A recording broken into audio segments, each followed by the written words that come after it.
441524. That's what it converts in the body. It's an adenosine analog. It reduces the viral reproduction. So it's a viral replication of the memory RNA is getting blocked. It's not a rapid RNA producer messengers. It interferes with the RNA-dependent RNA polymerase, which replicates so fast in this particular virus. It evades proofreading by viral exonuclease. So the virus is again a rapid supercomputer. So it starts to read what is need to be read to replicate itself. Simple understanding. So this evades proofreading by viral exonuclease. GS441524 has shown activity against SARS-CoV-2. That is a good message. So remdesivir to GS441524 from pro-drug position to a drug position and incorporates into new viral RNA strand, very vital, and polymerase enzyme stops adding more RNA subunits. Hence, it's hitting right at the replication phase. The mode of action of ivermectin. This is an antiparasitic drug which came out to prominence in Australia. It binds selectively to glutamate-gated chlorine channels. So it binds selectively to glutamate-gated chloride channels in invertebrate muscles and nerve cells. From there, it causes hyperpolarization. So antiparasitic drugs works on the cell membranes and the cytoplasm, which we are going to talk later.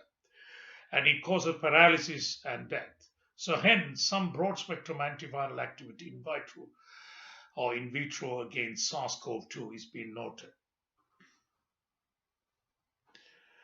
Mode of action of hydroxychloroquine. Now, this is another vogue drug which has been highly publicized in France, the one which came out very early. And Nobel laureate Arnaud, he was raising this as a mode of action of hydroxychloroquine, or highly spoken in France first by the Nobel laureate Arnaud. There have been positives and negatives and various views.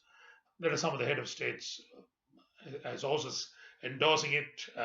You can see across the pond there is a great words about it, and hydroxychloroquine is widely spoken. We do know that it's an anti-malarial drug, and also it's been used in autoimmune diseases. I'm not talking about the autoimmune SLEs and about the rheumatoid arthritis at this stage, but we do know about this drug is existing. But I'm just going to talk about the mode of action of the hydroxychloroquine. If you may go back to read about Harrison's textbook of medicine, you will see many years ago, as we all read, one of my colleagues, Professor Ravindran Ranjit, he actually showed this to me, and it's a very valuable highlight by him. And I think you all should go and read, and you must read that chapter. There will be questions on the hydroxychloroquine. You got to know in and out of that. It accumulates in the endosomes and lysosomes. It accumulates in endosomes and lysosomes. Lysosome is the one which, and the lysosomal effect is the one which is called the enzyme which come and hits and kills them, which is called the killing effect enzymes within the cells and endosomes. So this particular medication of the drug, it increases the pH in the antigen presenting cell, that makes it a basophilic rather than acidophilic, which they can replicate. And it also causes stabilization of lysosomal enzyme activity, thereby making the lysosomal enzyme very strong and will be able to have a very effective, very tight of the borders or the walls of the lysosomes, and trapping free radicals, suppression of T lymphocyte cells. You must know the T and B lymphocytes by heart. So antiviral action is unknown. Reduced acidity, as I told you, in endosomes, and prevents release of virus into cytoplasm. That's important. In vitro activity against virus, but not translated in animals or humans. Well, these are also early stage. Everybody is a scientist at the moment. Lots of scientists have different versions. We are waiting for the outcome and the policies on this. Then comes the mode of action of TNF inhibitors. This is very important to understand tissue necrosis factor. You would see in your own hospitals where working, the protocols are there to using of the TNF inhibitor. These are the ones which is used in the autosomal autoimmune diseases and etc. The TNF made by activated macrophages. You must know that. There is a slide coming with a good picture. You will be able to look at it, understand, you'll be able to answer.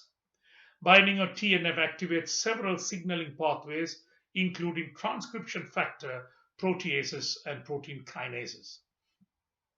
Activation of target cells, which are important. What is a target cells? It hits and it annihilates the enemy. Inflammatory and immune response, cytokine apoptic pathway. As you know, the apoptic pathway is the way that it just kills off the nucleus, the nucleosomes, and nuclear cytoplasm. Apoptic, that's one of the ways that the cancer spreads as well. Cancer, mitotic, and all that takes place. So you've got to understand the cytokine and apoptic pathway. And activation of macrophages, T cells, B cells, pro-inflammatory cytokine, and production interleukin 1, interleukin 6, chemokine, IL-8. These are important. They're simple. If you read, you will understand that. Then I'm going to the antivirals, lopinavir and ritonavir. 199 patients at Jin Yantan Hospital, Wuhan, received lopinavir and ritonavir or standard care. Patients on lopinavir and ritonavir showed shorter time to clinical improvement to be included in UK recovery trial.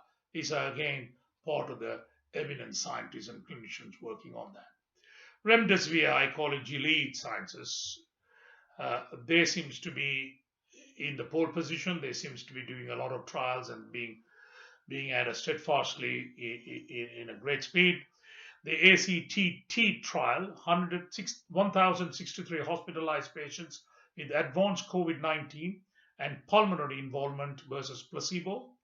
Interim analysis showed remdesivir 31% faster recovery time. That is significant. 31%, 1 in 3 getting fast recovery time. That's important to the intensive care specialists, especially people like Professor Tahir, Professor Anil Kumar would be delighted to have that kind of rapid, fast recovery. You must know how your peers feel for this kind of medications and treatment. Median time to recovery of remdesivir is 11 days versus placebo 15 days. That's a significant. 4 days is a big change of a patient who is on an acute COVID-19 ward, whether he would go into ventilator, tracheostomy, all the complications or not. Then come mortality rate, remdesivir 8% versus placebo 11% is a big change. So this is something which of keen interest the scientists and the great eminent world scientists are looking at it. Then favipiravir, it's a Glenmark pharmaceutical, which is also another leading pharmaceutical industry which is in the forefront, approved in Japan for new influenza. Phase 3 trial proposal in India to start July, August. 150 patients with mild to moderate COVID-19. Ivermectin. So FDA approved the antiparasitic drug with known in vitro activity against viruses, including HIV, dengue, influenza, and Zika virus.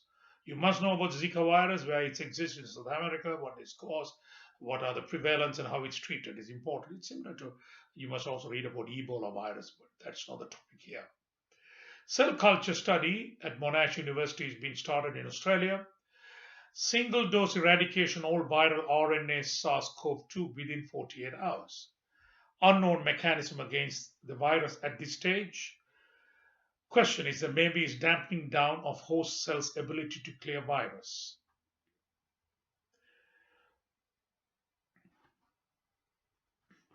Hydroxychloroquine and azithromycin. This is something that's been ongoing for the last 6-7 weeks. Initial reports of favorable results. Retrospective cohort study of 1,438 patients in New York. Non-significant versus neither treatment for in-hospital mortality. HCQ 1.08, azithromycin 0.56, HCQ hydroxychloroquine, azithromycin 1.35. ACE inhibitors is again something what San Diego was looking at it. The usage of Ramipro, ACE2